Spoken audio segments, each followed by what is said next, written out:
हाँ जी, good morning. तो आज हम इस चीज़ पे डिस्कशन नहीं करेंगे कि सीए सब्जेक्ट्स को आपको समझना कैसे है, लर्न कैसे करना है वगैरह वगैरह। आज प्राइमरली हमारी डिस्कशन इस चीज़ पे ओरिएंटेड होगी कि आपको पेपर्स में ऑलरेडी जितनी चीज़ें आती हैं उसको बेटर तरीके से आप प्रेजेंट कैसे कर सकते हैं ताकि आपको हाईएस्ट पॉसिबल मार्क्स मिल जाएं। और इसी चीज़ के लिए मैं आपको 10-12 प्रेजेंटेशन टिप्स दूंगा, जो कि ऐसी टेक्निक्स होंगी जो या तो मैंने अपने स्टूडेंट डेज में खुद फॉलो करी थी, या फिर ऐसी टेक्निक्स हैं जो कि मैंने टीचर बनने के बाद स्टूडेंट्स की कॉपीज चेक करते करते ऑब्जर्व करी कि अगर आप आंसर को 5 तरीके से लिखा जाता है तो कौन सा तरीका है जो सबसे ज़्यादा मार्क्स आपको पॉसिबली फेच कर सकता है। ये टिप्स बताने के साथ साथ मैं आपको ये भी बताऊंगा कि जो केस लॉ बेस्ड क्वेश्चंस होते हैं उनमें प्रेजेंटेशन आपकी कैसे होनी चाहिए, कैसे होने के साथ साथ आप कैसे वर्ड्स यूज़ कर सकते हैं केस लॉ बेस्ड आंसर्स के अंदर, जो आपके आंसर को एक बेटर आंसर की तरह पोर्ट्रे करेंगे एग्जामिनर को। सिमिलरली थोड़ा पीजीबीबी टाइप क्वेश्चंस के बारे में भी डिस्कस करेंगे। उसमें भी स्टूडेंट्स की एक कमी मुझे लगी आंसर शीट्स के अंदर, जो मैं आपको अभी बताऊंगा। देखते हैं। सबसे पहली टिप पे आता हूँ। आपको अपनी राइटिंग सुधारने की कोशिश करनी है अगर अच्छी राइटिंग नहीं है तो। देखिए, ऐसा होना नहीं चाहिए। राइटिंग और जो आपकी इंटेलिजेंस है उसका कोई रिलेशन नहीं है, लेकिन अनफॉर्चुनेटली होता क्या है, आपके पास कोई भी कॉपी आएगी, अगर आप भी एग्जामिनर हैं, 2 स्टूडेंट की कॉपीज़ हैं, एक की बहुत अच्छी राइटिंग है, एक की बहुत शैबी राइटिंग है, तो आप सीधा ये एज्यूम कर लेंगे, आपके माइंड में एक इमेज बन जाएगी कि जिस स्टूडेंट की राइटिंग अच्छी है वो तो इंटेलिजेंट स्टूडेंट है, उनको प्रोविजंस भी आते होंगे, रफली आप आंसर्स ऑफ कोर्स रीड करेंगे, लेकिन एक इमेज बन जाएगी कि ये इंटेलिजेंट स्टूडेंट है, ये इंटेलिजेंट स्टूडेंट नहीं है। अब ये बननी नहीं चाहिए ऐसी इमेज, लेकिन ऐसी बनती है। That is how human tendency is, that is how human brain works. तो आपके लिए बेस्ट पॉसिबल सिनेरियो क्या है? आप अपनी राइटिंग इंप्रूव करें। अगर आपके पास टाइम है इतना कि आपके पास 1-2 साल हैं एग्जाम्स तक, तो आप अपनी राइटिंग इंप्रूव करने की कोशिश करें। राइटिंग इंप्रूव नहीं कर सकते तो एटलीस्ट बाकी जो प्रेजेंटेशन टिप्स हैं उनको अच्छे से जुडिशियसली अप्लाई करें, क्योंकि आपके केस में आपको बुरी राइटिंग के साथ अच्छी प्रेजेंटेशन दिखानी है, which is going to be difficult but not impossible. कैसे दिखाएंगे? देखिए, सबसे पहली चीज़, हमें आईसीआई की जो आंसर शीट मिलती है उसमें आप नोटिस करेंगे लेफ्ट साइड पे तो मार्जिन बना होता है, राइट साइड पे नहीं होता। आप सीधा अपने पूरे पेपर में सारे राइट मार्जिन ड्रॉ कर लें अगर थ्योरेटिकल पेपर है तो। थ्योरेटिकल की मैं आपको सिग्निफिकेंस बताता हूँ मैं क्यों कह रहा हूँ। तो आपने राइट साइड पे मार्जिन क्यों ड्रॉ करा? ताकि आपका पेपर सिमेट्रिकल लगे, देखने में अच्छा लगे। ये राइट मार्जिन ड्रॉ करने के बाद आप पेपर कैसे लिखना शुरू करेंगे? हल्का सा स्पेस लेफ्ट में छोड़ा, लिखना शुरू करा, और हल्का सा राइट में स्पेस छोड़ दिया, ऐसे लिखेंगे। Now this will look very neat. ठीक है, अब इस चीज़ पे डिस्कस करते हैं कि मैंने ये क्यों बोला कि सर थ्योरेटिकल पेपर्स में आपको ये राइट मार्जिन ड्रॉ करना है। अगर आप प्रैक्टिकल पेपर्स जो कि अकाउंट्स, कॉस्टिंग, ऐसे जो पेपर्स हैं, इनमें भी अगर आप राइट मार्जिन ड्रॉ कर लेंगे तो आपका अननेसेसरली बस स्पेस रिड्यूस कर देगा, और इस रिड्यूस स्पेस में वो सारी टेबल्स जो आपको फॉर्मेट्स बनाने पड़ते हैं, P&L, बैलेंस शीट वगैरह वगैरह, कॉम्पिटिशन स्टेटमेंट्स, वो स्टेटमेंट्स बनाने में आपके लिए बस जगह कम हो रही है, और उसमें कोई प्रेजेंटेशन की ऐसी कोई ज़रूरत नहीं होती कि आपका बहुत ज़्यादा वो क्लस्टर्ड लगता है जिसको आपको स्प्रेड आउट करना है, जिसके लिए आप मार्जिन बना रहे हैं। कोई ज़रूरत नहीं है, सिर्फ थ्योरेटिकल पेपर्स में करना है। Now what about those papers जो कि DT, direct tax, indirect tax जैसे जो पेपर्स हैं जिनके अंदर काफ़ी सारा कंटेंट थ्योरेटिकल है, लेकिन कुछ कुछ आपके प्रैक्टिकल बेस्ड क्वेश्चंस भी हैं, जैसे टोटल इनकम की कंप्यूटेशन डायरेक्ट टैक्स में जो पूछी जाती है। आप यही करें, पूरे पेपर में मार्जिन ड्रॉ कर लें, और जिस भी पेज पे आपको लगे कि इस पेज पे आपको टेबल्स बनानी है, उस पेज पे मार्जिन को आप इरेज कर दें। क्या दिक्कत है? नेक्स्ट स्टेप पे आते हैं। अब आपको जब आंसर्स लिखने हैं, आंसर्स की नंबरिंग करनी है, पहली चीज़, आप आंसर्स कभी भी लेफ्ट साइड पे मत लिखना। क्यों? कभी कभी निगलेक्ट हो जाते हैं। कुछ स्टूडेंट्स आंसर्स लिखने के बाद यहाँ पे शुरू कर दिया आंसर 1B। काफ़ी बार एग्जामिनर जल्दी जल्दी हड़बड़ी में निगलेक्ट कर जाता है उस पार्ट को, और आपका एक आंसर अनचेक्ड रह जाता है, आपको उसके मार्क्स ही नहीं मिलते। तो सबसे बेस्ट तरीका क्या है इस दिक्कत से बचने का? आप हमेशा आंसर्स की जो नंबरिंग करते हैं वो बीच में करें, पेज के बीच में। देखिए, आपको लिखना है आंसर 1A, बहुत प्रोमिनेंटली लिखा है, एग्जामिनर कभी भी मिस नहीं कर सकता इस चीज़ को। आप पूरा आंसर लिख लेंगे। पूरा आंसर लिखने के बाद आपको क्या करना है, अगर आपके पास इतना स्पेस बचा भी है, आपको इसमें नया आंसर स्टार्ट नहीं करना, आपको फ्रेश पेज से आंसर स्टार्ट करना है। आपने फ्रेश पेज से आंसर स्टार्ट करना शुरू करा, आंसर 1B। अच्छा, अब मज़े की बात, स्टूडेंट कहता है मेरे को सर आंसर 1B इतने अच्छे से नहीं आता। हम हमेशा वो ऑर्डर फॉलो करते हैं कि सबसे पहले आप वो क्वेश्चंस करें जो आपको ज़्यादा अच्छे से आते हैं, ताकि एग्जामिनर पे अच्छा इंप्रेशन आए, और बाद में कम आने वाले क्वेश्चंस करते हैं। तो स्टूडेंट कह रहा है मेरे को 1A के बाद सबसे बढ़िया जो क्वेश्चन आता है वो मुझे आता है आंसर 3C, तो मैं 3C कर दूँ, 1B बाद में कर दूंगा। ये चीज़ नहीं करनी है आपको अगर आपने आंसर 1 स्टार्ट कर दिया है, पहले आप डिसाइड करके चलें। आप ये कर सकते हैं कि आप पहले आंसर 3 स्टार्ट कर दें, या फिर आप पहले आंसर 5 स्टार्ट कर दें, लेकिन जो भी आपने पहले आंसर स्टार्ट कर दिया है उसके सब पार्ट्स आप बाद में नहीं करेंगे। आपको सारे के सारे सब पार्ट्स एक ही टाइम पे सॉल्व करने हैं। यानी कि फॉर एग्जांपल, मैं ये ऑर्डर तो कर सकता हूँ कि पहले मैं 3A अटैम्प्ट करूँगा, फिर मैं 3D अटैम्प्ट करूँगा, फिर मैं 3B करूँगा, फिर 3C करूँगा, यानी कि सब पार्ट्स में शफल करना अलाउड है, कोई दिक्कत नहीं है। पहले 3 स्टार्ट करा था, फिर मैं 5 स्टार्ट कर दूंगा, 5 का मैंने पहले A करा, फिर दोबारा वही C D B किसी भी ऑर्डर में। लेकिन मैं ये नहीं करूँगा 3A 5B 3C 4A 3D, मतलब ये सारी चीज़ें नहीं करनी है आपको। इसमें एग्जामिनर मार्क्स काटेगा। क्यों? क्योंकि एग्जामिनर को बार बार क्वेश्चंस रेफर करने पड़ेंगे एक एक सब पार्ट के लिए, जो कि आपकी कॉपी पे एग्जामिनर का जितना टाइम लग रहा है वो बहुत ज़्यादा बढ़ा देगा और उसकी इनडायरेक्टली फ्रस्ट्रेशन बढ़ेगी एग्जामिनर की। तो ये चीज़ नहीं करनी है आपको। नेक्स्ट स्टेप पे आते हैं। देखिए, अगर आपका आंसर जो है वो थियोरेटिकल आंसर है, तो थियोरेटिकल आंसर में एक चीज़ हमेशा नोट करिएगा, जब आपने आंसर लिखना शुरू करा, आंसर लिखने के साथ साथ अगर आपका चलते चलते आपको दिख रहा है कि ये 4-5 लाइंस ऑलरेडी हो गई हैं और आप इसी पैरा के अंदर और लाइंस डालना चाह रहे हैं, बिल्कुल मत डालना। एक पैरा के अंदर 4 से 5 लाइंस मैक्स होनी चाहिए, उससे ज़्यादा होंगी तो एग्जामिनर की वो रीडेबिलिटी गिराएगी, और जैसे ही रीडेबल कम होगा आपका आंसर, एग्जामिनर का इंटरेस्ट छूटेगा, वो पॉइंट्स छोड़ेंगे और वो सीधा वो मार्क्स काट के आगे बढ़ेंगे। आपको ये नहीं करना। आपको मैक्स एक पैरा में 4 से 5 लाइंस रखनी है। अब कुछ स्टूडेंट्स इसका वे अराउंड क्या निकालते हैं, वो कहते हैं हम आंसर पूरा पॉइंट फॉर्म में लिख देंगे। अननेसेसरली जो चीज़ पॉइंट फॉर्म में आपको कहीं भी गिवन नहीं है बुक में, उसको आप एग्जाम में पॉइंट फॉर्म में मत लिखना। मेरे हिसाब से वो अच्छी अप्रोच नहीं है। जो आंसर पॉइंट फॉर्म में बनता है, जो कि आपको बुक्स में पॉइंट फॉर्म में गिवन था, सिर्फ उसी को पॉइंट फॉर्म में लिखें। बाकी सारे आंसर्स को आप रीडेबल बनाने के लिए पैराग्राफ्स को स्प्लिट करिए। पैराग्राफ्स को स्प्लिट करना is much more comparatively easier और आपके आंसर्स को वो अच्छी लुक दे देता है। तो मैं ये ना करके मैं 4 लाइन्स यहाँ लिखूंगा, उसके बाद मैं दोबारा 4 लाइन्स यहाँ स्टार्ट कर दूंगा। This would look much more नीटर। अब बात करते हैं प्रैक्टिकल क्वेश्चन की। प्रैक्टिकल क्वेश्चन में एक जो मैंने सबसे बड़ी दिक्कत ऑब्जर्व करी स्टूडेंट्स की आंसर शीट्स के अंदर, बच्चे स्टेटमेंट्स के नाम ही नहीं दे रहे हैं।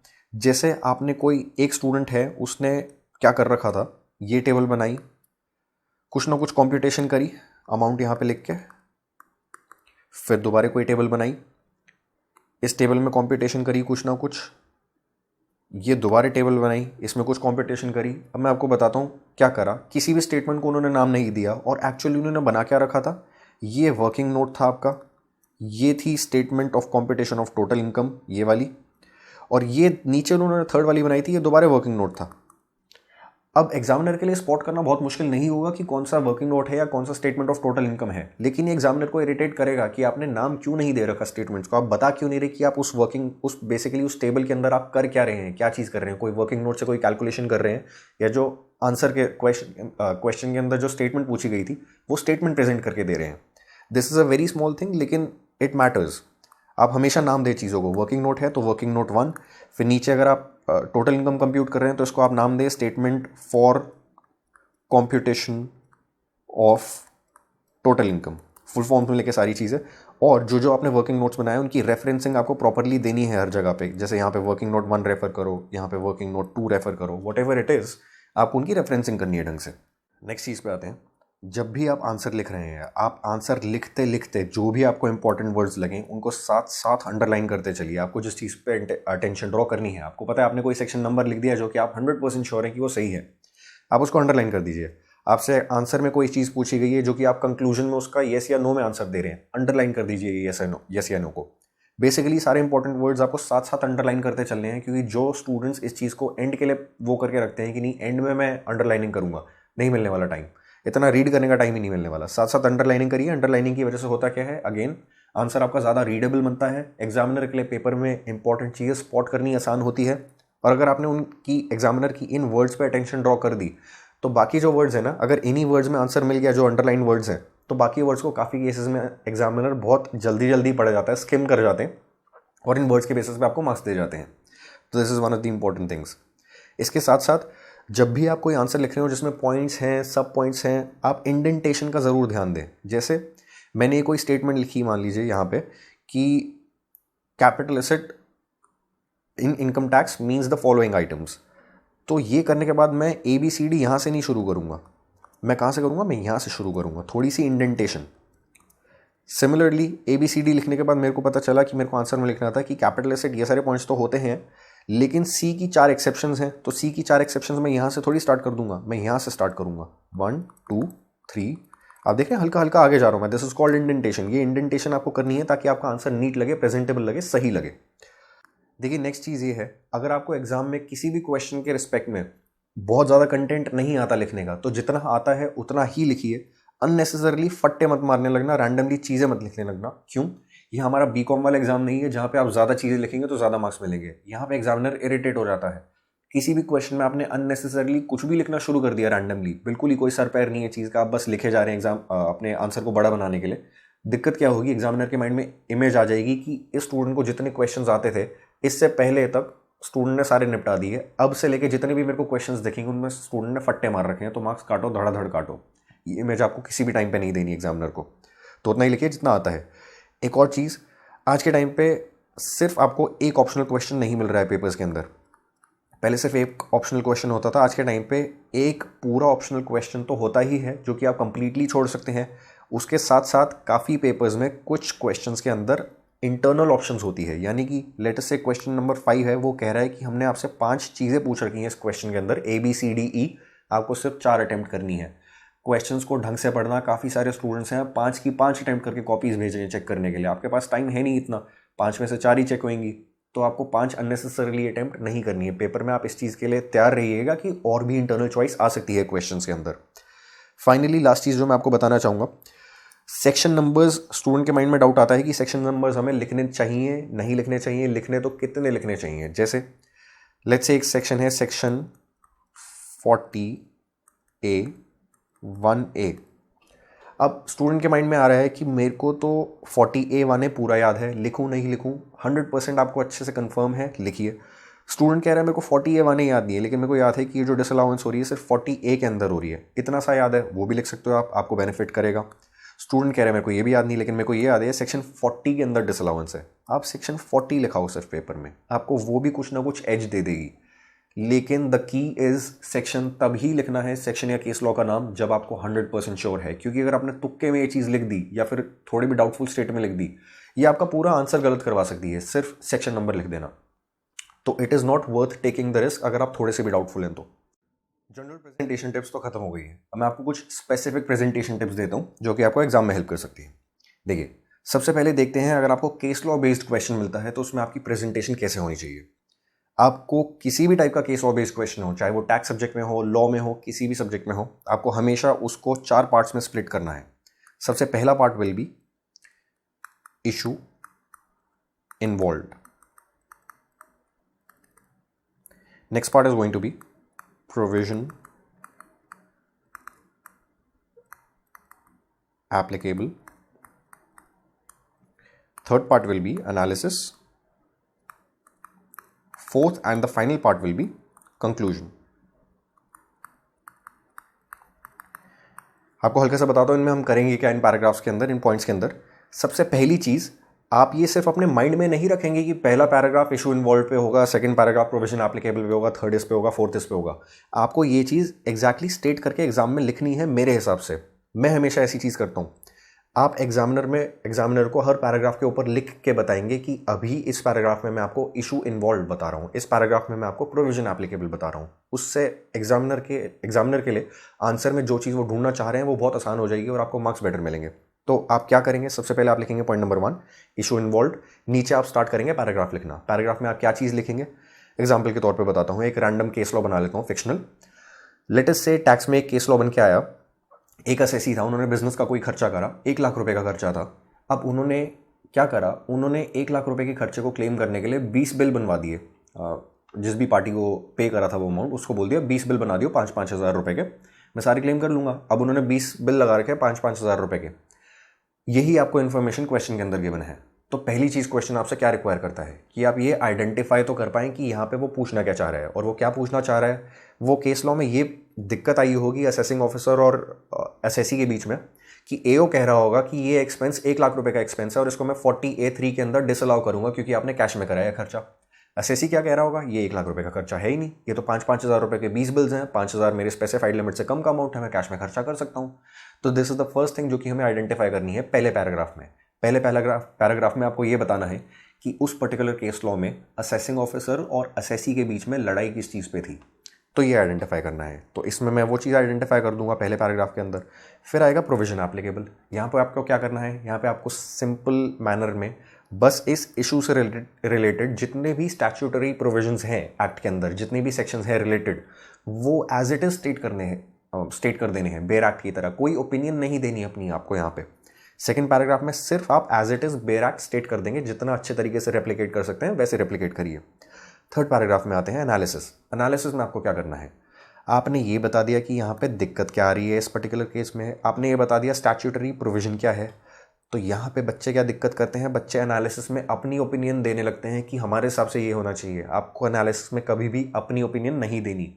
आपको एनालिसिस पैराग्राफ में ये बताना होता है कि इस केस में जिस भी अथॉरिटी के पास ये केस गया था, चाहे वो कोई एडजुडिकेटिंग अथॉरिटी है या फिर कोई कोर्ट है, उन्होंने क्या जजमेंट सुनाई थी जो कि आज के टाइम पे होल्ड ट्रू करती है।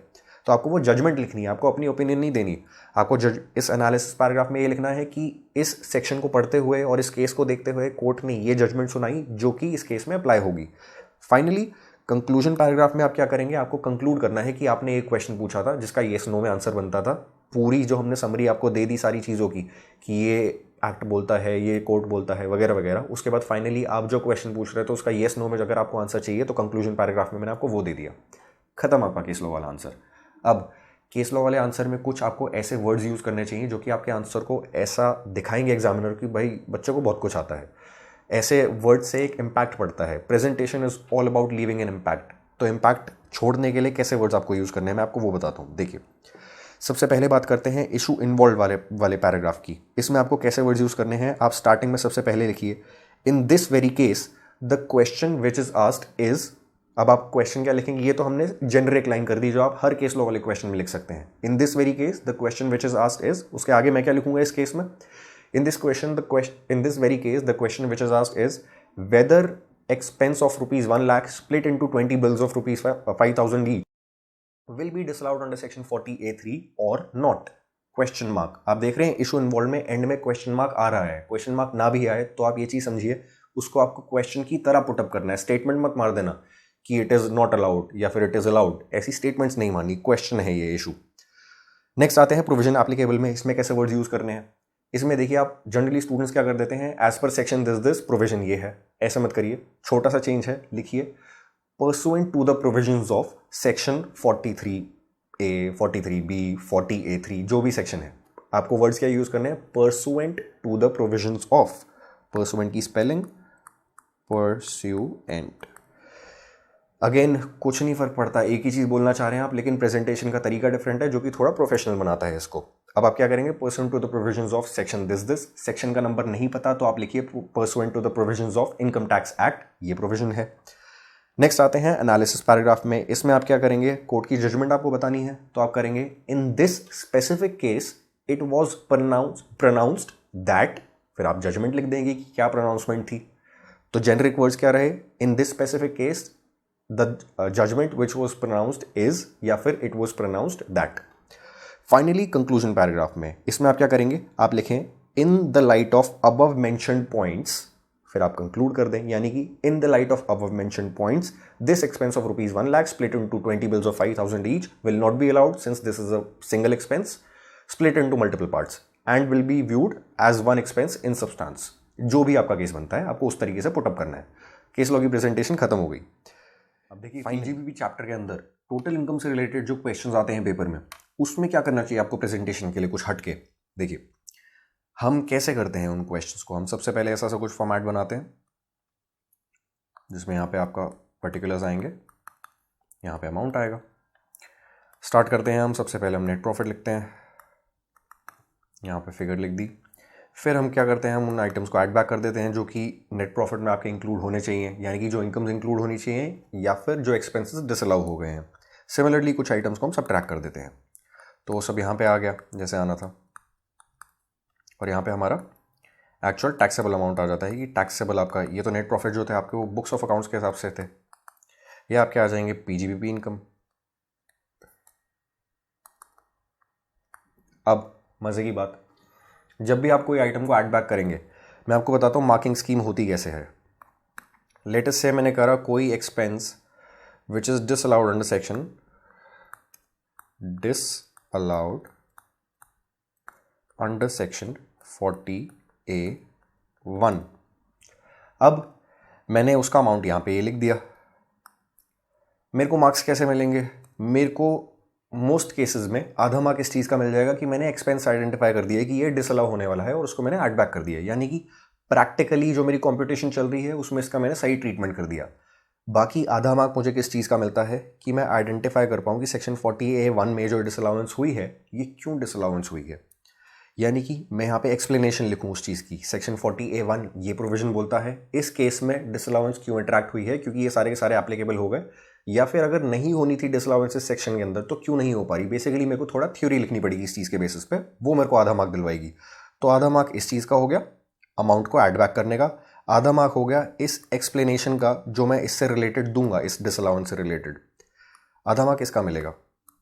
अब टिप क्या है, देखिए आप सारे एक्सपेंसेस ऐसे लिखते जाएंगे, ये एक्सपेंस नंबर 1 हो गया, आप एक्सपेंस नंबर 2 लिखेंगे, अमाउंट डालेंगे, उसकी एक्सप्लेनेशन देंगे, ऐसी जो भी जितने आइटम्स आप ऐड बैक कर रहे हैं या फिर सबट्रैक्ट कर रहे हैं हर एक की एक्सप्लेनेशन होगी। अब एक्सप्लेनेशन लिखने के 2 तरीके हैं। सबसे पहला, आपने यहीं पे अमाउंट लिखा, ऐड बैक करा, उसके साथ उसी के नीचे आपने एक्सप्लेनेशन लिख दी कि क्यों ऐड बैक करा। दूसरा तरीका, देखिए दूसरा तरीका आपका क्या बनता है, आप यहाँ पे सिर्फ एक्सपेंसेस लिखते जाएं। पहला एक्सपेंस ऐड बैक कर दिया, दूसरा एक्सपेंस ये ऐड बैक कर दिया, और पहले एक्सपेंस के नीचे लिख दिया रेफर नोट 1। दूसरा एक्सपेंस जो भी था ऐड बैक करा, उसके आगे लिख दिया नोट 2। तीसरा एक्सपेंस ऐड बैक करा, लिख दिया नोट 3। एंड में आपने यहाँ पे टैक्सेबल इनकम निकाल दी, ये आपका अमाउंट आ गया। उसके बाद आपने क्या करना शुरू करा, आपने नोट्स बनाने शुरू करे, नोट्स हेडिंग डाली, और जितनी भी ऊपर सारी चीज़ों की एक्सप्लेनेशंस बन रही थी हर एडिशन और हर सब्ट्रैक्शन की, वो आप यहाँ पे लिखते गए, नोट 1, नोट 2, नोट 3, ये सारी आपने एक्सप्लेनेशन जो ऊपर लिखना चाह रहे थे वही आपने नीचे लिख दी। 2 तरीके हो गए, पहला ऊपर ही लिख दिया, दूसरा नीचे लिख दिया। देखिए मेरे हिसाब से आपको सेकंड अप्रोच फॉलो करनी चाहिए अगर आपके पास टाइम है तो, यानी कि आपको क्या करना चाहिए, आपको पहले पूरा आप क्वेश्चन सॉल्व कर लें, पूरी टोटल इनकम कैलकुलेट कर लें, उसके बाद नोट्स स्पेसिफिकली अलग से मेंशन करें। उसके 2 रीजंस हैं। सबसे पहले आपकी टेबल छोटी सी बनेगी, टेबल में आपको बार बार बहुत लंबी लंबी टेबल्स नहीं बनानी पड़ेंगी, दिखने में प्रेजेंटेशन वाइज ये बेटर लगेगा, क्योंकि यहाँ पे आप पूरा पूरा लेंथ में आंसर को लिख पा रहे हैं जो भी आपको एक्सप्लेनेशन देनी है। यहाँ पे आपको सिर्फ इतने छोटे से एरिया में लिखना होगा, बहुत छोटा है, दिखने में अच्छा नहीं लगेगा, आपकी टेबल बहुत ज़्यादा भिची भिची लगेगी।